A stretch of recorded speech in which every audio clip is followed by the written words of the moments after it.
ভালো করে ভাবছিলাম বুঝতে পারছি। আমাদের ঘরে যেন ওঠে না। তুমি কেন উঠবে? তুমি কথা বলছো কেন? ভাত উতলে পড়ে যাচ্ছি। আমার সব ভালো মানুষ করে ঠিক আছে দেখো পেঁচার মতো ছবি ওঠে।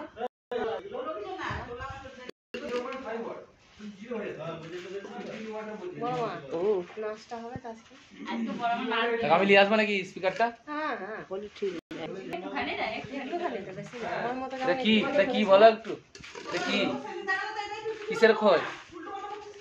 এটা বিয়ের খই। আমার কিসের খই বলো তো? বলো আমার কিসের খই এটা?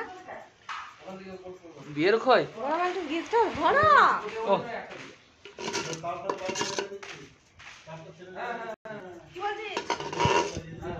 বড় মাকে বলছি নাচটা হবে না? বড় মা নাচ ভালোই হবে। তো তোর বিয়ে থেকে তারা এখানে কেন নাচবে না? আর উঠছে না তো। ওই যে মা